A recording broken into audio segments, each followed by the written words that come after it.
Russia's been working tirelessly over the last 3 weeks to complete both pincers of the encirclement of Pokrovsk and Mirnohad. But is the reality on the ground quite a bit different than Russian commanders are hoping? I'm Paul, U.S. Army combat veteran. Let's talk about it. So, according to some reports from the front line, now this is Euromaidan Press, who generally gets their sources direct from the front, but oftentimes these reports can be unconfirmed. However, this unconfirmed report says that the Russian offensive efforts in Mirnohad are actually starting to fall apart.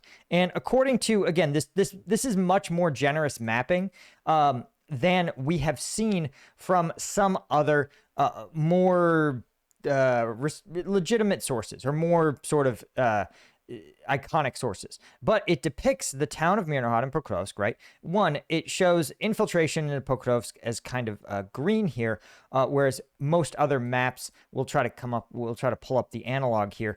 You can see here's kind of Mirnohad and Pokrovsk. You can see these aren't terribly different, but I think the key area is that it's showing actually that Russian control is not decisive outside of Rodyanska and Novotoretsk. So when we sort of zoom in here, you can see that this depicts, again, Novotoretsk out here and Razina as being really firmly in Russian control. You can see here that, again, you've got this rollback of this kind of Russian weird pseudo-offensive near Shakova, but this doesn't really depict Novotoretsk as being contested. And this is where sort of things get complicated, right? Because if this is true, if this reflects a kind of rollback of Russian offensive efforts, or perhaps just a greater failure, because one of the things to remember is that this current iteration of Russian tactics, right? They are very much not like static or mass based. They are tiny infiltration groups. So probably in this area, I would be surprised if there were even 100 or a few hundred Russian positions that were actually fixed and firm. And the same number goes for Ukrainians. And this is a function of just the dronification of warfare, the perfusion of artillery and other systems that can detect and destroy concentrations of troops and material, meaning that really all you can do is kind of diffuse molecule by molecule into these areas. And so there's probably diffusion happening all over this place, right? And that makes mapping very difficult and almost sort of almost a performative exercise. So you can see here again, Nova Shakova. Right here, this depicts it as being basically out of Russian control. Here it is again, also out of Russian control, but there's just constantly real debates, right? Myalik is depicted as being not contested. Here, it's not even clear where it is. Very, very tough to map any of this out, particularly this northwestern prong. But if this is true, that the Russian offensive on Mirnohad is really exhausted, repeated assaults are failing, and the chance to encircle the town they claim is slipping away with no options left, Russian forces are reportedly turning to scorched earth tactics, flattening what they couldn't conquer in a final act of desperation. Again, Russia's goal to establish a foothold in Mirnohad, put pressure on Ukrainians inside the town, and force them into an urban fight worked really well in Pokrovsk. We've talked about this, that in an urban setting, it's clear that you can zip from cover to cover without being detected or hit by drones. This is just not true in Mirnohad and more open areas. And the Russians also, as we talked about, had the weather as one of their allies, because during a few days of dense fog where drones struggled to acquire targets, Russia was able to make some pretty stark advances. And you could see that if they could somehow get into Mirnohad, let's actually take a look at Mirnohad, and let's actually do it in a satellite photo. So you can see the problem that Russians have here. There is no infiltration to be done in this area. Maybe you could push into just tiny villages. But if you're not going to be able to advance without getting spotted across these big open fields, and you can see very decisively that these gray areas likely are spots where Russian forces are making small assaults, making advances, and then the Ukrainians are piecing them up. Maybe they make it into a building or two where they get forced out by Ukrainian troops. And this kind of fighting, right, you could see very clearly that the open terrain simply is not going to work for Russia. Yes, once they were in Pokrovsk, very easy for them to kind of percolate through the towns and building by building.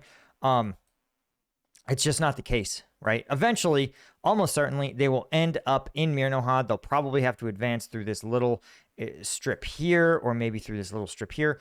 But it's not going to be what the Russians really want it to be, which is an encirclement, a cutting off of Ukrainian troops between Krasny Lyman and Pokrovsk, right? Trapping Ukrainian forces in kind of this contested area here. It's just not possible. And that would be a huge failure for Russian troops, because not only is it an encirclement, it's a chance to produce outsized battlefield effects in a war of attrition.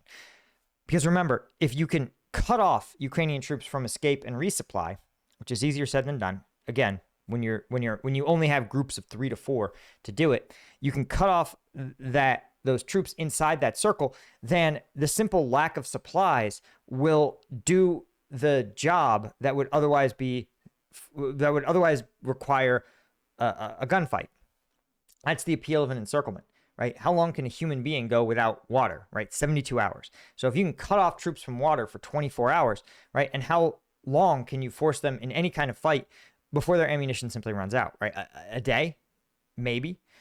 So that's the appeal of the encirclement, is that it effectively begins to attrit the troops inside the cauldron, all of them at once, right? Even if you aren't on the front line of the cauldron, the outer rim of the circle, you're still out of water, you're still out of food, you're still being slowly attritioned out.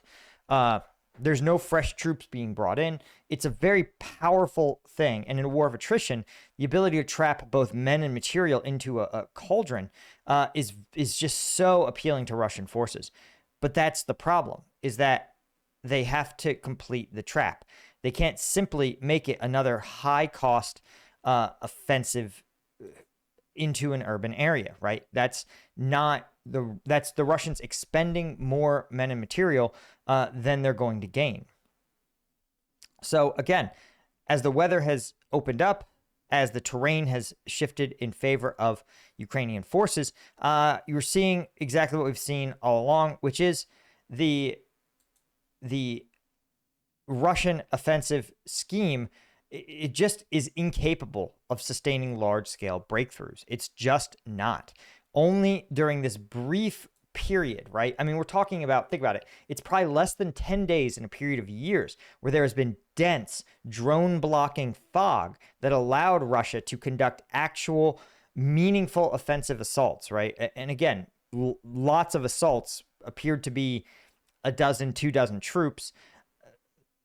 That window is gone. Now, Russia's going to have to continue its policy of making tiny incremental advances with tiny fraction of a fraction sized assault elements. Anyway, guys, I think this is also confirmed by the Institute for the Study of War, stating that Russian forces are struggling to conduct successful ground assaults, take and hold additional ground, despite conducting a successful battlefield air interdiction, i.e. cutting off logistics to Ukrainian troops via strike drones, and infiltration missions to degrade Ukrainian defenses and logistics. Now, again, as they point out, Pokrovsk and Mirnohad are in a tough spot because it says they can't conduct mechanized, motorized, or mass infantry assaults. That's not a terrain problem. They say it's because the urban terrain prevents it. No, the urban terrain would actually enable those kind of assaults. I argue that it's open fields that are prohibitive to those assaults. Russian military command has dedicated better trained, better equipped units to battlefield air interdiction, i.e. their Rubicon, and they have, again, very few remaining troops. But It's ISW assesses that Russian forces probably going to succeed, but they're going to have to do so not through a decisive encirclement, but through a standard attritional fight. One that, while the terrain is favorable to them, and hopefully Ukraine applies enough common sense to know that they should only hold terrain that allows them to inflict large-scale costs on Russian troops.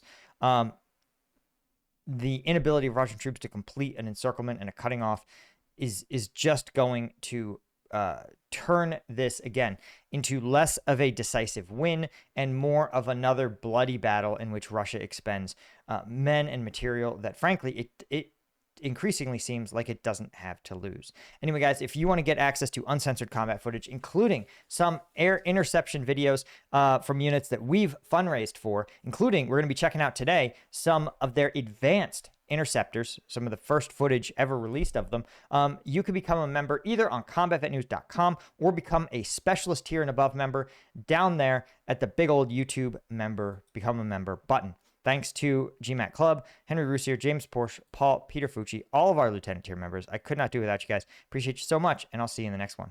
Cheers.